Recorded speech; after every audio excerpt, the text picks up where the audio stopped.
स्वागत है आपका मेरे यूट्यूब चैनल में। तो आज हम लोग पढ़ने वाले हैं कक्षा तीसरी से पाठ 10 चूहिया की शादी। तो चलिए पढ़ना शुरू करते हैं, वीडियो शुरू करते हैं। चैनल को सब्सक्राइब कीजिए, अपने मित्रों के साथ जरूर इसको शेयर कीजिएगा। तो चलिए पढ़ते हैं, बहुत ही बढ़िया पाठ है। तो चूहिया की शादी। एक ऋषि ने एक घायल चूहिया को बड़े लाड प्यार से पाला। तो एक ऋषि रहता है जो एक चूहिया को क्या करता है, जो कैसी रहती है, घायल रहती है। तो उसको जो है बहुत ही अच्छे से उसका क्या करती है, पालन पोषण वो जो ऋषि है वो करते हैं। चूहिया जब बड़ी हुई तब ऋषि को उसकी शादी की चिंता हुई। अब जो चूहिया रहती है वो कैसी हो जाती है, बड़ी हो जाती है। तो जो ऋषि रहता है उसकी शादी करने की सोचता है कि क्यों ना मैं चूहिया की क्या कर दूं, शादी कर दूं। उन्होंने चूहिया से उसके मनपसंद वर के बारे में पूछा। अब चूहिया को पूछा जाता है कि तुम जो है किससे शादी करोगे, ऐसा करके। चूहिया अत्यंत शक्तिशाली वर चाहती थी। तो जो चूहिया रहती है वो क्या कहती है कि मैं जो है जो बहुत शक्तिशाली होगा उसी से क्या करूँगी, शादी करूँगी, ऐसा करके। ऋषि ने चूहिया की पसंद के वर को ढूंढने का प्रयास किया। अब ये जो ऋषि रहता है वो जो है सबसे शक्तिशाली जो वर रहता है, जो दूल्हा है, उसको ढूंढने का प्रयास करता है चूहिया की शादी के लिए। अंत में वह कौन सा वर मिला, आगे इस कहानी में पढ़ें। तो चलिए पढ़ते हैं कि चूहिया की शादी किससे होती है। तो कहानी में पढ़ते हैं, चलिए शुरू करते हैं। किसी वन में एक ऋषि रहते थे। वे अपने आश्रम में ही रह करके अपना अधिक समय पूजा पाठ, ईश्वर का ध्यान करने में व्यतीत करते थे। तो एक जंगल था, एक वन था। वहाँ पर कौन रहते थे, एक ऋषि रहते थे, ऋषि मुनि रहते थे। और उस जंगल में, उस वन में वो जो है कहाँ रहते थे, आश्रम में रह करके अपना क्या करते थे, समय पूजा पाठ में लगाता था, ईश्वर का ध्यान करता था और इन सभी चीज़ों में अपना जो समय है वो बिताता था। कौन, वो जो ऋषि रहता था। एक दिन ऋषि अपनी कुटिया के बाहर ध्यान में मग्न थे। अब एक दिन जो है ऋषि मुनि क्या कर रहा था, कुटिया के बाहर वो जो है ध्यान लगा रहा था। ध्यान में वो जो है बैठा हुआ था, भगवान को जो है याद कर रहा था। अचानक उनकी गोद में चील के पंजे से छूट करके एक चूहिया आ गिरी। अब क्या होता है, अचानक से उस ऋषि के गोद में जो है एक चूहिया आ करके गिर जाती है, जो कि क्या थी, चील के पंजे से छूट करके सीधा किसके, ऋषि के गोद में आकर के वो जो है गिर जाती है। ऋषि का ध्यान भंग हो गया। अब जैसे ही वो जो चूहिया है ऋषि की गोद में आकर के बैठती है, गिर जाती है, तो जो ऋषि मुनि है, ऋषि है, वो क्या हो जाता है, घबरा जाता है। क्या हो गया, क्या गिरा है मेरे गोद में, ऐसा करके। उन्हें उस अधमरी चूहिया पर तरस आ गया। अब जैसे ही वो जो ऋषि है वो देखता है कि ये क्या है, एक चूहिया है, ऐसा करके। तो वो जो चूहिया है वो कैसी थी, घायल थी। तो ऋषि को उस पर क्या आ जाता है, तरस आ जाता है। उन्होंने चूहिया का घाव धोया, उसे दूध पिलाया। तो ऋषि क्या करता है, उस चूहिया का जो घाव है उसको धोता है और उसको जो है दूध पिलाता है। चूहिया 4-6 दिन के में बिल्कुल ठीक हो गई। अब वो जो चूहिया रहती है वो क्या हो जाती है, 4-6 दिन में वो जो है एकदम बिल्कुल ठीक हो जाती है, एकदम स्वस्थ हो जाती है। ऋषि अब रोज ही अपने हाथों से चूहिया को खाना खिलाते। तो जो ऋषि रहता था वो चूहिया को अपने हाथों से क्या करता था, रोज जो है खाना खिलाता था, उसको दूध पिलाता था। वे उसे खूब प्यार करते थे और अपनी बेटी के समान मानते थे। तो जो ऋषि थे उस चूहिया को बहुत ज़्यादा क्या करते थे, प्यार करते थे और अपनी बेटी के समान उसको मानते थे। मतलब चूहिया को अपनी बेटी की तरह उसको मानते थे। ऋषि के लाड प्यार से चूहिया खूब मोटी तगड़ी हो गई। अब ऋषि उसको रोज़ जो है अपने हाथों से खाना खिलाते थे, उसको दूध पिलाते थे। तो चूहिया एकदम स्वस्थ हो जाती है और एकदम मोटी तगड़ी वो जो है हो जाती है। चित्र में देख सकते हैं ये जो है ऋषि बैठा है यहाँ पर और चील के पंजे से चूहिया सीधे उसके गोद में आकर के यहाँ पर गिर रही है।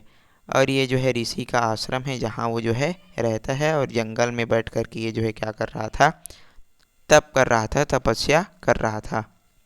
चूहिया अब बड़ी हो गई थी। चूहिया अब क्या हो जाती है, बड़ी हो जाती है। धीरे धीरे वो जो है मोटी तगड़ी हो गई और ऋषि के साथ रहते रहते वो जो है बड़ी हो जाती है। ऋषि को चूहिया के विवाह की चिंता हुई।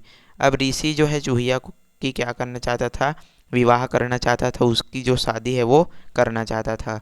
उन्होंने उससे पूछा, बेटी तुझे कैसा वर पसंद है। तो जो ऋषि रहता है वो चूहिया से पूछता है, बेटी तुमको जो है कैसा वर पसंद है, बताओ, ऐसा करके तुम्हारी क्या करनी है, शादी करनी है। चूहिया ने कहा, पिताजी मुझे ऐसा वर चाहिए जो अत्यंत शक्तिशाली हो।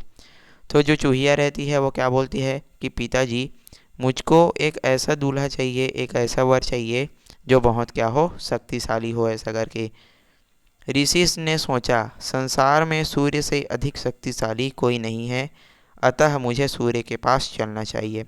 तो ऋषि जो है सोचता है कि इस पूरे संसार में कौन है, सूर्य के समान कोई भी शक्तिशाली नहीं है, तो मुझको जो है सूर्य के पास चलना चाहिए और इस चूहिया की शादी जो है सूर्य देव से करा देनी चाहिए। ऐसा करके वो जो है किसके पास चला जाता है, सूर्य देव के पास चला जाता है। ऋषि ने चूहिया को एक सुंदर युवती के रूप में बदल दिया। अब ऋषि क्या करता है, अपने मंत्रों के द्वारा जो है उस चूहिया को क्या बना देता है, एक लड़की बना देता है, एक सुंदर जो युवती है वो बना देता है। वे उसे लेकर सूर्य देव के पास पहुँचे। अब वो जो ऋषि रहता है वो चूहिया को, यानी कि मतलब उस लड़की को, जो कौन थी, चूहिया थी, उसको जो है मंत्र के द्वारा उस क्या बना दिया था, एक सुंदर लड़की बना दिया था। तो उसको लेकर के वो जो है सूर्य देव के पास जाते हैं, कौन, ऋषि, और जो लड़की है वो सूर्य देव के पास चले जाते हैं। सूर्य के पास पहुंच करके ऋषि ने उनसे कहा, अब जैसे ही सूर्य देव के पास पहुंचता है ऋषि, तो ऋषि क्या बोलता है, चित्र में देख सकते हैं, ये जो है ऋषि है और ये है वो चूहिया, जिसको जो है क्या बना दिया है, लड़की बना दिया है, और ये कौन है, सूर्य देव जी हैं। तो उसके पास पहुंच कर के जो ऋषि है वो भगवान सूर्य से बोलता है, भगवान यह मेरी क्या है, पुत्री है, और यह अपना विवाह ऐसे वर के साथ करना चाहती है जो अत्यंत क्या हो, शक्तिशाली हो। तो ऋषि उसको बताते हैं कि ये जो है मेरी क्या है, पुत्री है, ये जो मेरी बेटी है, और मैं इसका विवाह ऐसे वर के साथ करना चाहती हूँ जो बहुत क्या हो, शक्तिशाली हो, ऐसा करके। संसार में आपके समान शक्तिशाली और कोई नहीं है, अतः आप इसे स्वीकार कीजिए। तो ऋषि जो है बोलता है सूर्यदेव से कि संसार में जो है आपके समान कोई भी क्या नहीं है, शक्तिशाली नहीं है, तो आप इसको जो है स्वीकारिए, इससे क्या कर दीजिए, शादी कीजिए, ऐसा करके जो ऋषि है वो सूर्य जी से बोलते हैं, सूर्य भगवान से बोलते हैं। सूर्य भगवान ने ध्यान लगा करके यह जान लिया कि ऋषि जी से अपना बेटी बता रहे हैं वह एक क्या है, चूहिया है। अब सूर्यदेव जो है जान लेते हैं कि ऋषि जो है जिसको एक अपने बेटी बता रहे हैं वो एक क्या है, चूहिया है, ऐसा करके सूर्यदेव जो है जान लेते हैं। वो भगवान हैं, वो जो है ध्यान लगाते हैं और पूरी तरीके से जान लेते हैं, लेकिन वे ऋषि से स्पष्ट इनकार भी नहीं कर सकते थे। तो सूर्यदेव जो है जान लेते हैं और वो जो है ऋषि को इनकार तो नहीं कर सकते थे, तो वो जो है क्या कहते हैं, दिमाग लगाते हैं। अब इसलिए उन्होंने बात बनाकर कहा, ऋषिवर आपका यह कहना ठीक नहीं है, मैं संसार में सबसे शक्तिशाली हूँ, मुझसे अधिक शक्तिशाली तो बादल है जो जब चाहता है मेरा प्रकाश रोक लेता है, आप कृपया उसी के पास जाइए। तो सूर्यदेव जो है जान लेते हैं कि ये क्या है, चूहिया है और मैं इससे शादी नहीं कर सकता। तो जो है क्या करते हैं, थोड़ा अब उन्हों को बात वो जो है बनाते हैं, थोड़ा वो जो है बोलते हैं ऋषि से कि ऋषिवर आप बोल रहे हैं कि मैं जो है इस संसार में सबसे शक्तिशाली हूँ, लेकिन मैं जो है इस संसार में शक्तिशाली नहीं हूँ। कौन बोलता है, सूर्यदेव, किससे, ऋषि से। और मुझसे शक्तिशाली कौन है, बादल है, जो जब चाहता है मुझ के मतलब मेरे प्रकाश को क्या कर लेता है, रोक लेता है। तो आप जो है किसके पास जाइए, बादल के पास जाइए, ऐसा करके वो जो है बोलता है। सभी लोग जानते हैं जो सूर्य, जो बादल है वो सूर्य के प्रकाश को क्या कर देता है, रोक लेता है। तो सूर्य बोलता है कि मेरे प्रकाश को जो है बादल जो है रोक लेता है, तो बादल जो है सबसे शक्तिशाली है, तो आप जो है उसी के पास चले जाइए, ऐसा करके। अब बात ऋषि की समझ में आ जाती है। अब ऋषि जो है मान लेता है, हाँ ठीक है, मैं बादल के पास जा रहा हूँ, ऐसा करके वो जो है भगवान सूर्य के पास से वहाँ से निकल जाते हैं और किसके पास चले आते हैं, बादल के पास। वो जो है दोनों चले आते हैं, चूहिया को बादल के पास ले आता है। बादल से भी उन्होंने वही कहा जो सूर्यदेव से कहा था। अब बादल से क्या बोलता है जो ऋषि रहता है कि हे बादल महाराज, ये क्या है, मेरी पुत्री है, आप इससे शादी कर लीजिए ऐसा करके। तो बादल ने भी ध्यान लगाया, उसे भी ज्ञात हो गया कि ऋषि चूहिया के साथ मेरा विवाह करना चाहते हैं।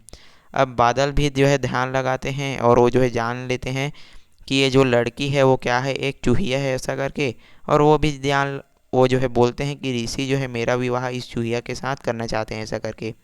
उसने थोड़ा विचार कर कहा, महात्मन, आपने मुझे सर्वशक्तिमान समझा, इसके लिए मैं धन्यवाद देता हूँ, परंतु मैं सर्वशक्तिमान नहीं हूँ। अब फिर से जो है जो बादल रहता है वो जान लेता है कि ये जो लड़की है वो एक क्या है, चूहिया है, और मैं इससे शादी नहीं कर सकता। तो जो बादल रहता है वो क्या बोलता है कि आपने मुझको क्या बोला है, सर्वशक्तिमान कहा है, लेकिन मैं सर्वशक्तिमान नहीं हूँ। मुझसे अधिक तो शक्तिमान कौन है, पर्वतराज हिमालय है। मतलब जो हिमालय पर्वत है वो मुझसे शक्तिशाली है, जो आसानी से मेरे मार्ग को रोक लेते हैं। कृपया आप उन्हीं के पास जाइए। तो बादल बोलता है कि मुझसे शक्तिशाली तो हिमालय पर्वत है, तो आप जो है हिमालय पर्वत के पास जाइए ऐसा करके बादल जो है उस ऋषि को बोल देते हैं। अब ऋषिराज पर्वतराज हिमालय के पास पहुंचते हैं। अब ये जो ऋषि रहता है वो उस चूहिया को लेकर के किसके पास आते हैं, हिमालय पर्वत के पास। अब उन्होंने अपने मन की बात पर्वतराज से कही। फिर से वो जो ऋषि है वो क्या बोलता है, पर्वतराज हिमालय पर्वत से कहता है कि ये जो लड़की है वो मेरी क्या है, बेटी है, आप इससे क्या कर लीजिए, विवाह कर लीजिए ऐसा करके। पर्वतराज ने ध्यान लगा करके सारी बात जान ली। अब फिर से ये जो पर्वतराज है यानी कि हिमालय पर्वत, वो जो है ध्यान लगाता है और सब कुछ वो जो है देख लेता है कि ये जो लड़की है वो एक क्या है, चूहिया है, और ये जो ऋषि है मेरे जो विवाह है चूहिया के साथ कराना चाहते हैं ऐसा करके वो जो है जान लेते हैं। वे ऋषि से बोले, ऋषिवर, आप मेरे यहाँ पधारे इसके लिए मैं आपका आभारी हूँ, किंतु मैं दुनिया में सर्वशक्तिमान नहीं हूँ। तो जो हिमालय पर्वत है वो सब कुछ जान लेते हैं कि जो है चूहिया है ऐसा करके। तो वो जो है ऋषि से बोलते हैं कि आपने मेरे यहाँ आ करके बहुत अच्छा किया, मैं आपका आभारी हूँ, लेकिन मैं इस दुनिया में सर्वशक्तिमान नहीं हूँ, और मुझसे सब अधिक शक्तिशाली तो क्या है, चूहे हैं, जो मेरे अंदर अपने रहने के लिए क्या बनाते हैं, बिल बना लेते हैं। तो जो चूहे रहते हैं वो पर्वत के अंदर क्या बना लेते हैं, बिल बना लेते हैं। तो जो पर्वतराज हिमालय है, हिमालय पर्वत क्या बोलता है ऋषि से, मैं सबसे शक्तिशाली नहीं हूँ, मुझसे शक्तिशाली तो कौन है, चूहे हैं, जो मेरे अंदर क्या रहते हैं, अपने रहने के लिए बिल बना लेते हैं, आप उन्हीं के पास जाइए ऐसा करके बोल देता है। अब ऋषि अपने आश्रम में लौट आए। ऋषि जो है उस चूहिया के साथ, उस लड़की के साथ अपने आश्रम में लौट आते हैं, और अच्छा मुहूर्त देख करके ऋषि ने अपने आश्रम में ही रहने वाले एक मोटे तगड़े चूहे से चूहिया का विवाह कर दिया। अब ऋषि के आश्रम में क्या रहता था, मोटा तगड़ा चूहा रहता था, तो उसी से उस चूहिया का क्या कर देते हैं, विवाह कर देते हैं, शादी कर देते हैं। तो इस प्रकार से इस पाठ का यही पर जो है समाप्त होता है। तो आई होप आपको ये जो पाठ है वो समझ आ चुका होगा। तो वीडियो को जो है लाइक करें, अपने मित्रों के साथ ज़रूर इसको शेयर कीजिएगा, और मेरे चैनल में नए हैं तो चैनल को ज़रूर सब्सक्राइब कीजिए, ताकि आपको इसी प्रकार की जो पाठ हैं वो कहानी है वो मिलता रहे। तब तक के लिए चलिए पढ़ते रहिए। धन्यवाद।